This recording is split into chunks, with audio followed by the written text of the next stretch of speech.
جی السلام علیکم ورحمۃ اللہ وبرکاتہ۔ تو ناظرین اکرام، آپ کی خدمت میں حاضر ہیں۔ ماشاءاللہ جو ہے تفسیر کا یہ پروگرام چل رہا ہے۔ ہم ابتدا کرتے ہیں آیت نمبر 36 سے۔ تو آیت نمبر 36 آپ کی خدمت میں پیش کی جاتی ہے انشاءاللہ، جس میں اللہ سبحانہ وتعالیٰ فرماتے ہیں فَأَزَلَّهُمَا الشَّيْطَانُ عَنْهَا۔ تو جو ہے اس میں فَأَزَلَّهُمَا کا لفظ استعمال کیا، یعنی کوئی ایسا لفظ خدا نخواستہ استعمال نہیں کیا کہ آدم علیہ السلام سے گناہ ہو گیا یا غلطی ہو گئی یا جو ہے لغزش ہو گئی یا سرکشی ہو، مطلب وہ الفاظ خدا نخواستہ استعمال نہیں کیے، بلکہ فَأَزَلَّهُمَا کا لفظ استعمال کیا، جس کے معنی ہے پھسلا دینا۔ جیسے پھسلا دینا یا پھسلا دینا جو ہے یہ الفاظ آتے ہیں کہ مطلب یعنی ان کو ورغلا کر کے، ان کو جو ہے کسی طریقے سے شیطان نے اس درخت کی طرف جو ہے لے جا کر کے جنت سے جو ہے پھر نکلوا دیا۔ اب کس طریقے سے ان کو بہلایا پھسلایا کہ چونکہ دیکھیں شیطان، بہت سے لوگ آپ میں سے جو ہے بہت سے لوگوں کے ذہن میں بھی آتا ہوگا کہ یار ہم نے شیطان کا کیا بگاڑا کہ جو شیطان ہمارا دشمن ہے، شیطان کیوں ہمارا دشمن ہے، ہم نے اس کا کیا بگاڑا ہے۔ تو صحیح بات یہ ہے کہ شیطان کی وجہ سے جو ہے یہ کہہ لیجئے کہ یہ دنیا سرکشی کی طرف مبتلا ہے اور اس میں اس کے شکار ہے، وہ اس لیے کہ شیطان ہمارے سے اپنی دشمنی کا بدلہ لے رہا ہے۔ شیطان کو بھی جو نکالا گیا ہے، شیطان تو پہلے ادھر ہی رہتا تھا نا، اللہ سبحانہ وتعالیٰ کے قریب جو ہے فرشتوں کے ساتھ اس کا اٹھنا بیٹھنا تھا۔ تو انسان کی وجہ سے شیطان کو مردود قرار دے دیا گیا۔ انسان کی وجہ سے وہ شیطان، وہ ابلیس جس نے جو ہے لاکھوں کروڑوں سالوں تک کے اللہ سبحانہ وتعالیٰ کی زبردست طریقے سے عبادت، اطاعت اور فرمانبرداری کی، اس شیطان کو دھتکار دیا گیا انسان کی وجہ سے کہ اس نے انسان کو سجدہ نہیں کیا، اگرچہ قصور اسی کا ہے لیکن اس میں سبجیکٹ جو ہے انسان ہے۔ تو لہٰذا اس کی دشمنی آدم علیہ السلام سے اور آدم علیہ السلام کی جتنی بھی اولاد ہے ان کے ساتھ اس کی دشمنی ہے، ان کے ساتھ اس کی دشمنی کا سلسلہ ہے، آدم علیہ السلام سے اور آدم علیہ السلام کی اولاد سے۔ اب اس وقت جو ہے جنات میں بھی وہ لوگ تھے جو اللہ کی عبادت کرتے تھے اور کچھ جو ہے نافرمان بھی رہے ہوں گے۔ تو شیطان کو جب ریجیکٹ کر دیا گیا تو اس نے جناتوں کو بھی ورغلانے کی کوشش کی۔ ان میں سے بعض جنات کو جو ہے یہ نہیں ورغلا پایا اور وہ جو ہے اسلام کے اوپر قائم رہے، اور جو ہے بعض کو اس نے ورغلا دیا اور وہ اسلام سے دور ہو گئے۔ تو لہٰذا شیطان کے بارے میں اللہ سبحانہ وتعالیٰ فرماتے ہیں فَأَزَلَّهُمَا، کے معنی چنانچہ، ازل، تو اس میں تین لفظ ہیں، ازل اور ہما۔ فا کا ترجمہ ہے چنانچہ، لہٰذا، ازل کا ترجمہ ان کو بہلا دیا، ان کو پھسلا دیا یا پھسلا دیا، دونوں لفظ استعمال ہوتے ہیں۔ پھسلانا اس معنی میں کہ جو ہے قدم جیسے کسی کا پھسل جاتا ہے، کوئی کسی کا جو ہے پیر سلپ ہو جائے اور وہ گر جائے تو اب اس میں یہ نہیں کہ وہ جان کر کے گرا ہے، وہ جو ہے اس میں قصور اس کا نہیں ہے، اس کو چوٹ یقیناً لگتی ہے اس میں، لیکن وہ پیر اس کا پھسل گیا کسی وجہ سے، سلپری ہونے کی وجہ سے، تو وہ جو ہے اور پھسلا دیا اس لحاظ سے کہ بھائی جو ہے اس کو ورغلایا، باتوں میں لگا کر کے جو ہے اس کا ذہن ان کو جو ہے اس بات پہ تیار کیا کہ وہ درخت کے قریب چلے جائیں۔ تو فَأَزَلَّهُمَا، چنانچہ پھسلا دیا ان دونوں کو شیطان نے، عنہا، اس سے مراد جنت بھی ہے اور درخت بھی ہو سکتا ہے کہ جنت سے جو ہے نکلوا دیا۔ فَأَخْرَجَهُمَا، اور نکلوا دیا اس نے انہیں، مما، اس سے، کانا فیہ، کہ جس میں یہ دونوں تھے، یعنی اس آرام اور راحت میں، اس جنت میں جس میں یہ دونوں تھے۔ فَأَزَلَّهُمَا الشَّيْطَانُ عَنْهَا فَأَخْرَجَهُمَا مِمَّا كَانَا فِيهِ، بس لغزش دے دی آدم و حوا کو شیطان نے اس درخت کی وجہ سے، سو برطرف کر کے رہا ان کو اس عیش سے جس میں وہ موجود تھے۔ یہ اب درخت کے قریب وہ کیسے لے گیا ان کو؟ درخت کے قریب وہ اس طریقے سے لے گیا کہ اس نے ان کے سامنے قسمیں کھائیں کہ یہ درخت کا پھل اگر تم کھا لو گے تو تمہیں کبھی کوئی نقصان نہیں ہوگا، اور تم بھی جو ہے فرشتوں کی طرح بن جاؤ گے، اور تم بھی جو ہے ہمیشہ ہمیشہ پھر یہ جنت میں رہو گے۔ اس نے یہ قسمیں کھائیں۔ اب آدم علیہ السلام اور حوا علیہ السلام کو کیا پتہ کہ کوئی شخص جھوٹی قسمیں بھی کھا سکتا ہے؟ ان کو کیا پتہ کہ کوئی شخص جھوٹ بھی بول سکتا ہے، جھوٹے باتیں بھی کر سکتا ہے، لیکن یہ اس نے کیا۔ آپ سوال کریں گے کہ اس وقت اللہ سبحانہ وتعالیٰ کی ذات کہاں تھی؟ اللہ نے کیوں نہیں اس کو روکا؟ کیوں نہیں روکا؟ آدم علیہ السلام کو کیوں نہیں جو ہے اس کے پہ الرٹ کیا؟ سب سے پہلے تو جب شیطان کو ریجیکٹ کر دیا گیا، اس نے سجدہ کرنے سے منع کیا، تو اس کے بعد جو ہے اس نے اللہ سبحانہ وتعالیٰ سے مہلت مانگی، اور جو کچھ وہ کرنا چاہے اس کا اختیار مانگا۔ اور یعنی شیطان بھی اس بات کو مانتا ہے کہ اللہ سبحانہ وتعالیٰ اس کا پروردگار ہے۔ یہ بات بہت بڑی ہے، یہ بہت بڑی بات ہے کہ شیطان بھی یہ مانتا ہے۔ شیطان بذات خود مشرکین میں سے نہیں ہے، بذات خود وہ مشرکین میں سے نہیں ہے، شیطان بذات خود کافروں میں سے نہیں ہے۔ یعنی مطلب وہ ویسا کفر جیسے کرتے ہیں دوسرے جو ہے کہ بھئی جو ہے کسی اور بت کی عبادت کر رہے، کسی چیز کی عبادت کر رہے، نہیں، یہ دوسروں کو ان کاموں پہ ابھارتا ہے، یہ دوسروں کو ان کاموں کے اوپر یہ لگاتا ہے۔ تو شیطان جو ہے بذات خود جو ہے مشرک نہیں، بلکہ جو ہے ہاں اس نے سجدہ کرنے سے انکار کیا، اور وہ گناہ کوئی معمولی گناہ نہیں تھا، اس کی وجہ سے جو ہے ہمیشہ ہمیشہ کے لیے جو ہے وہاں سے نکلوا دیا گیا۔ اب شیطان نے جو ہے آدم علیہ السلام اور حوا علیہ السلام کو بہت ہی ورغلایا، بہلایا، پھسلایا، اور اس درخت کے اوپر پاس جانے پر آمادہ کر دیا۔ وہ درخت کے قریب گئے۔ اب اللہ سبحانہ وتعالیٰ چاہتے تو اس کو روک سکتے تھے، لیکن شیطان نے اللہ سے مہلت مانگی۔ تو میں کہہ رہا تھا کہ شیطان بھی اس بات کو مانتا ہے کہ اللہ سبحانہ وتعالیٰ اس کا پروردگار ہے۔ وہ کیسے؟ جس وقت اس کو دھتکار دیا گیا تو اس کے بعد شیطان نے کہا، وہ اگرچہ یہاں نہیں ہے لیکن دوسرے صورتوں میں وہ تذکرہ آتا ہے، ربی، اے میرے پروردگار، ربی فَأَنظِرْنِي إِلَىٰ يَوْمِ يُبْعَثُونَ، کہ مجھے مہلت دے دے اس دن تک جس دن یہ دوبارہ اٹھائے جائیں گے، یعنی قیامت کے دن تک کی اس نے مہلت مانگی ہے، جس دن جو ہے دنیا مکمل طور پر تباہ ہو جائے گی۔ تو وہ جو شیطان ہے، وہ جو ابلیس ہے، اس کی زندگی یہ کہہ لیجئے کہ اتنی لمبی ہو گئی کہ وہ جو ہے قیامت تک کے رہے گا، اور قیامت تک کے اس نے مہلت مانگی، ربی فانظرنی الی یوم یبعثون۔ اور اس کے بعد جو ہے قرآن کے اندر آیت ہے، وہ پروردگار کے سامنے قسم کھاتا ہے، قال فبعزتک لأغوینہم اجمعین۔ قسم بھی کس کی کھا رہا ہے؟ الفاظ سنیے، قسم کھا رہا ہے وہ پروردگار کی، تو جھوٹی قسم نہیں کھا رہا ہے، کسی لات اور عزیٰ، کسی بت، کسی مندر کی، یا ایون آدم علیہ السلام کی قسم نہیں کھا رہا ہے۔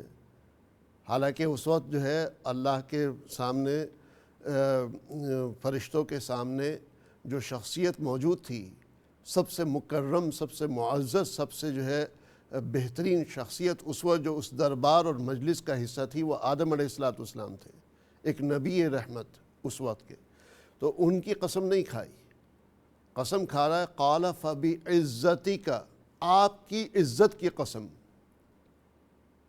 شیطان جو ہے اللہ سبحانہ و تعالیٰ کی عزت کی قسم کھا رہا ہے، لَأُغْوِيَنَّهُمْ أَجْمَعِينَ، میں ان سب کے سب کو گمراہ کروں گا، میں ان سب کے سب جو ہے سب لوگوں کو، یعنی آدم علیہ السلام کی جتنی بھی نسل آئے گی، ان سے جتنے بھی لوگ جو ہے آگے چلیں گے، تمام کے تمام انسانوں کو میں گمراہ کروں گا۔ ہاں میں جو ہے بعض کو گمراہ نہیں کر پاؤں گا، الا عبادک منہم المخلصین، جو تیرے خالص طور پر جو تمہارے عبادت کرنے والے ہوں گے، یا اللہ جو تیرے عبادت کرنے والے ہوں گے ان کو میں گمراہ نہیں کر پاؤں گا، لیکن باقی سب کو میں گمراہ کروں گا۔ اور جو ہے کہیں اور دوسری جگہ اس کا تذکرہ آتا ہے جو ہے کہ جو ہے میں کس طریقے سے ان کو گمراہ کروں گا، وہ تذکرہ بھی آتا ہے، ثم لآتینہم من بین ایدیہم ومن خلفہم، پھر میں ان کے پاس آؤں گا، ان کے سامنے سے اور ان کے پیچھے سے، جو ہے پھر ان کے دائیں بائیں سے اور بائیں جانب سے، ہر طرف سے، اوپر نیچے سے، دائیں بائیں، سامنے پیچھے سے، ثم لآتینہم من بین ایدیہم ومن خلفہم وعن ایمانہم وعن شمائلہم ولا تجد اکثرہم شاکرین، اور اللہ سبحانہ وتعالیٰ آپ ان میں سے اکثر کو آپ کا شکر گزار نہیں پائیں گے، وہ آپ کا شکر گزار نہیں بنیں گے۔ تو شیطان بھی اللہ سبحانہ وتعالیٰ کی ربوبیت کو مانتا ہے، ابھی بھی مانتا ہے کہ پروردگار اس کا رب ہے، وہ ابھی بھی مانتا ہے۔ اور شیطان نے یہ جو مہلت لی ہے یہ اللہ سبحانہ وتعالیٰ ہی سے لی ہے، اور اللہ سبحانہ وتعالیٰ نے اس کو وہ مہلت عطا کی، وہ موقع وہ فراہم عطا کیا، اور یہ جو ہے مطلب دنیا دارالامتحان ہے، تو اس کے ذریعے سے ہمارا اور آپ کا امتحان ہوتا ہے کہ ہم میں سے پھر کون جو ہے اللہ کی باتوں پر یقین رکھتا ہے اور کون شیطان کی باتوں میں آ جاتا ہے۔ تو بہرحال جو ہے فَأَزَلَّهُمَ الشَّيْطَانُ عَنْهَا، چنانچہ پھسلا دیا ان دونوں کو شیطان نے اس سے، یعنی درخت سے، فَأَخْرَجَهُمَا، اور نکلوا دیا اس نے ان دونوں کو، مما، اس آرام اور راحت اور جنت سے، کانا فی، جس میں وہ دونوں تھے۔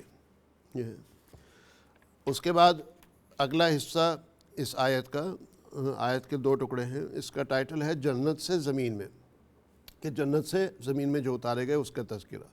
وَقُلْنَا اهْبِطُوا بَعْضُكُمْ لِبَعْضٍ عَدُوٌّ، اور ہم نے کہا تم نیچے اترو، جو ہے تمہیں سے بعض کے دشمن ہیں، یعنی ایک دوسرے کے دشمنی کے طور پر، دشمن کے طور پر جو ہے تم نیچے اترو، کہ یعنی اب تمہارے اندر جو ہے آپس میں حسد بھی ہوگا، جلسی بھی ہوگی، دشمنی بھی ہوگی۔ وَلَكُمْ فِي الْأَرْضِ مُسْتَقَرٌّ، اور تمہارے لیے زمین میں ٹھکانہ بنایا ہے۔ ارض جو ہے یہ زمین، یہ کرہ کا نام ہے۔ یہ جس وقت یہ کہا گیا جنت سے نیچے اترو، تو نیچے بھیجے جائیں گے، تو کہاں بھیجے جائیں گے؟ کون سے پلانٹ پہ بھیجے جائیں گے؟ کون سی زمین پہ بھیجے جائیں گے؟ کئی زمینیں ہیں، کئی پلانٹ ہیں۔ پہلے دور میں تو یہ ماننا جو ہے مشکل تھا، لیکن اب سائنسی دور میں تو جو ہے وہ باتیں سامنے آ گئی ہیں کہ بے شمار پلانٹس ہیں، ہزاروں نہیں، لاکھوں نہیں، کروڑوں پلانٹس ہیں، جو ہمارے اس سرکل کے اندر یہ جو ہے 8-9 پلانٹس ہیں، یہ تو اسی سرکل کے اندر ہیں، لیکن پورے جو ہے ملکی وے اور گیلیکسیز وغیرہ، اس کا جو ہے اگر اسٹڈی کریں آپ تو اس میں ہزاروں نہیں، لاکھوں کروڑوں پلانٹس ہیں۔ تو کون سے پلانٹ پہ بھیجے جائیں گے؟ کون سے جو ہے کرہ پہ بھیجے جائیں گے؟ تو فرمایا کہ ارض، زمین پر جاؤ، جو ہے تو یہ دنیا کا نام ہے جو ہے۔ تو وَلَكُمْ، اور تمہارے لیے ہے، فِي الْأَرْضِ، زمین میں، مُسْتَقَرٌّ، ٹھکانہ، وَمَتَاعٌ، اور فائدہ اٹھانا، إِلَى حِين، ایک وقت تک، یعنی مطلب تمہاری ایک زندگی ہوگی، ہمیشہ کی زندگی یہاں نہیں رہے گی، ایک وقت تک کہ جو ہے موقع ملے گا کہ تم اس دنیاوی زندگی سے فائدہ اٹھا لو۔ تو اہبطوا، تم سب نیچے اتارے جاؤ۔ اس کا جو ہے اصل جو لفظ ہے وہ ہبطا اور حبوط جو ہے، اردو میں بھی ہم حبوط کا لفظ استعمال کرتے ہیں، حبوط کے معنی نیچے اترنا، یہ حابط جو ہے نیچے اترنے والے کو کہا جاتا ہے۔ محبوط یہ کالا کا لفظ استعمال ہوتا ہے، یار یہ تو بڑا ہی محبوط ہے، مطلب گیا گزرا ہے، یا اس کا مرتبہ نیچا ہو گیا ہے، درجہ کم ہو گیا ہے اس کا. اور جو ہے یہ اوپر سے نیچے اترنے کو جو ہے حبوط کہا جاتا ہے. جمع کا صیغہ کیوں استعمال کیا؟ حالانکہ وہاں پر تو وہ دو تھے، آدم علیہ السلام اور حوا علیہ السلام. تو پھر یہ کیوں کہا گیا کہ بھئی جو ہے تم سب کے سب لوگ جو ہے؟ تو اس کے دو باتیں ہیں، دو وجوہات ہیں. پہلی وجہ اس کی یہ ہے کہ وَقُلْنَا اهْبِطُوا کے اندر جو ہے آدم علیہ السلام، حوا علیہ السلام اور ابلیس یہ بھی شامل ہے. تو جب تین ہو گئے تو عربی کے قاعدے کے مطابق یا تو سنگولر ہوتا ہے، یا ڈوئل ہوتا ہے، یا پلورل ہوتا ہے.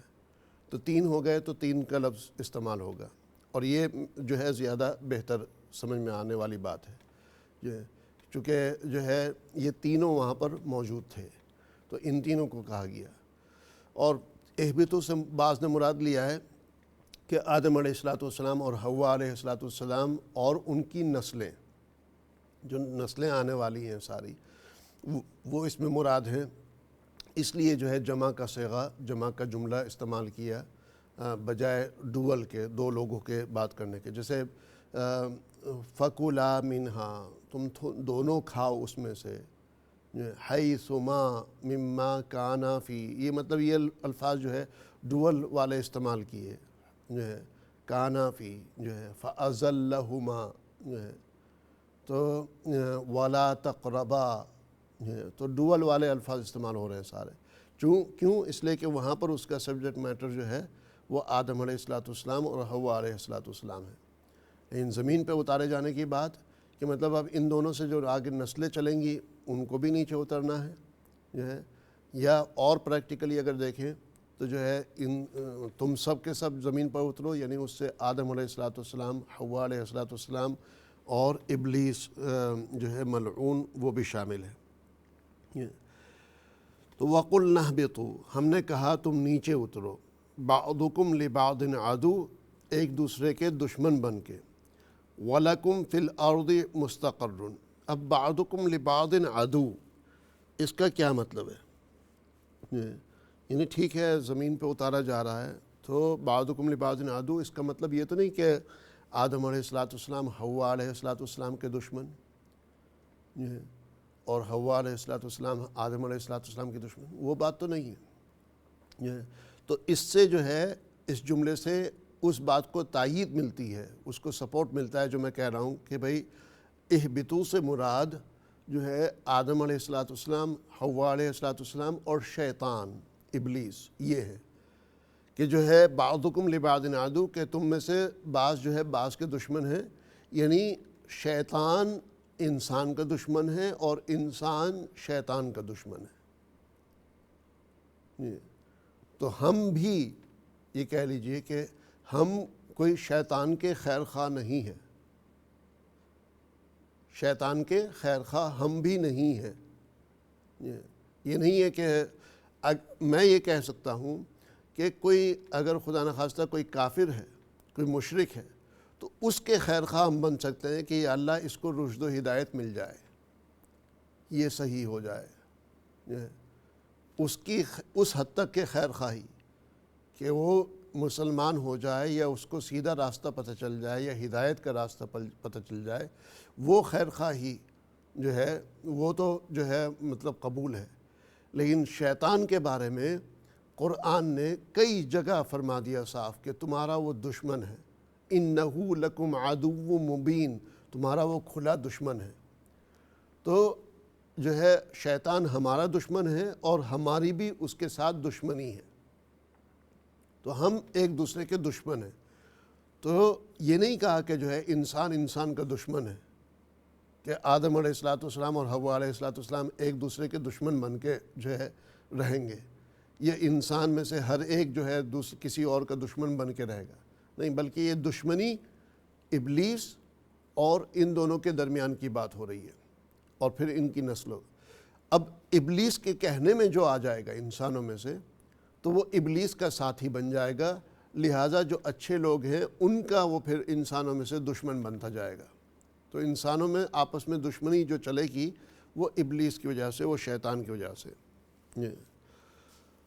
تو وَلَكُمْ فِي الْأَرْضِ مُسْتَقَرٌّ، اور تمہارے لیے جو ہے جنت میں ٹھکانہ ہے، زمین میں ٹھکانہ ہے، جو ہے فی الارض زمین میں، مستقر جو ہے، مستقر اردو میں ہم ایک لفظ استعمال کرتے ہیں استقرار، جو ہے اس قسم کے الفاظ استعمال کرتے ہیں ہم، استقرار آ گیا، بلکہ اور اس کو ہلکا بھی کر کے استعمال کرتے ہیں قرار آ گیا۔ قرار آ گیا مطلب یعنی دل کو ٹھکانہ مل گیا، دل کو تسلی مل گئی، استقرار مل گیا، یعنی ایک جو ہے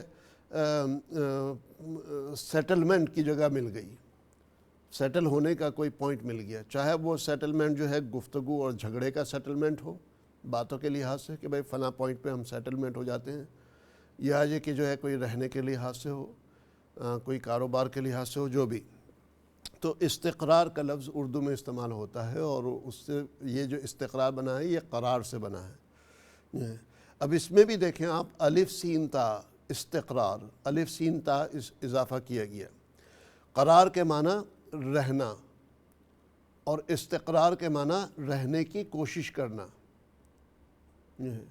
تو انسان کی کوشش یہ ہوگی کہ وہ زمین میں ہمیشہ ہمیشہ رہے، اس کو جو ہے وہ اپنا مقر نہیں بلکہ مستقر بنائے، جو ہے تو الف سین تا لگا کر کے کہ وہ چاہت کے، وہ ڈرامے بازی کے، جو ہے وہ کوشش کے، وہ خواہشات کے الفاظ اس میں آ گئے کہ وہ کوشش اس کی یہ ہوگی کہ یہ اس کا جو ہے جب تک کہ بھی ہو سکے، جیسے بہت سے انسان ہیں، جب بھی آپ کسی سے پوچھیں بھائی تم مرنے کے لیے تیار ہو، تو ہر ایک کہے گا نہیں، ابھی تو ہم نے اور بھی بہت کام کرنے ہیں، ابھی تو ہم یہ اتنے اچھے کام کر رہے ہیں، یہ ہماری زندگی اور بڑھ جائے تو ہم اور زیادہ اچھے کام کریں گے، ہم یہ دنیا میں خیر اور بھلائی کا کام کر رہے ہیں، تو یہ جو ہے خیر کا کام ابھی ہم نے اور کرنا ہے، تو اس لیے ابھی تو ہم دنیا سے جانے کے لیے تیار نہیں ہیں۔ تو ہر ایک یہی کہے گا، ہر ایک یہ چاہے گا کہ دنیا میں اس کو اور لمبی زندگی ملے۔ تو مستقر کا لفظ یعنی قرآن کے جتنے بھی الفاظ ہیں، سبحان اللہ، مطلب یعنی قرآن جو الفاظ تلاش کرتا ہے نا، قرآن جو الفاظ لے کر کے آیا ہے وہ ایسے نپے تلے ہیں، اس کے پیچھے مطلب یعنی وہ معانی چھپے ہوئے ہیں، یعنی مستقر کا لفظ لے کر کے کیا زبردست عکاسی کر دی کہ جو ہے یہ نہیں کہا کہ بس یعنی یہ ٹھکانہ، مطلب ترجمے میں اگرچہ وہ آ رہا ہے کہ بھئی یہ زمین میں تمہارا ٹھکانہ ہے، تمہارا ٹھکانہ ہے یہاں، لیکن لفظ ایسا استعمال کیا کہ اگر مقر کا لفظ استعمال ہوتا کہ بھئی مقر ہے، تو یہ اس کا پھر معنی ہوتا ٹھکانے کے کہ یہ تمہارا ٹھکانہ ہے، لیکن مستقر کا لفظ جس کے معنی کہ ٹھکانہ بنائے رکھنے کی کوشش کرنا، تو انسان کی کوشش یہ رہتی ہے کہ وہ یہاں پر ٹھکانہ بنائے رکھے۔ وہ متاعن، اور فائدہ اٹھانا ہے، الہین، ایک وقت تک کے۔ اب متاعن اور الہین کا کیا مطلب کہ فائدہ اٹھانا ہے ایک وقت مقررہ تک، تو متاع انما الحیات الدنیا لعب ولہو وزینۃ وتفاخر بینکم وتکاثر فی الاموال والاولاد، کہ یہ دنیاوی زندگی جو ہے کھیل کود اور تماشا ہے، انما الحیات الدنیا لعب ولہو، وزینہ، زینت ہے، خوبصورتی جو ہے، خوبصورت بنانے کی کوشش کرنا اپنے آپ کو، جو ہے یہ وہ سارا، ولہو وزینۃ وتفاخر بینکم، آپس میں جو ہے فخر کرنا، وتکاثر، اور جو ہے بڑھانے کی کوشش کرنا اپنے مال و دولت کو، اپنی اولاد اور نسل کو، جو ہے یہ دنیاوی زندگی ہے۔ اس کا خلاصہ جو ہے قرآن کرتا ہے وَمَا الْحَيَاةُ الدُّنْيَا إِلَّا مَتَاعُ الْغُرُورِ، کہ یہ پوری کی پوری دنیاوی جو زندگی ہے یہ صرف سامان کا دھوکہ ہے۔ تو متاع کہ مطلب اس دھوکے سے کی زندگی کے ساتھ رہنا جو ہے، اور اس میں جو ہے فائدہ اٹھانا، الی حین، ایک وقت تک کے، یعنی جب موت کا وقت آ جائے، انسان کی موت کا، انڈیویجولی طور پر انسان کی موت کا وقت جب آ جائے تب تک، اور کلیکٹیو طور پر، اجتماعی طور پر قیامت کا دن اس وقت تک کے جو ہے۔ تو یہ بات یہاں پر آ گئی۔ انشاءاللہ اگلی آیت کی طرف ہم چلیں گے ایک مختصر سے وقفے کے بعد، بریک کے بعد آپ سے ملاقات ہوتی ہے۔ ساتھ رہیے گا۔ فی امان اللہ، والسلام علیکم ورحمۃ اللہ وبرکاتہ۔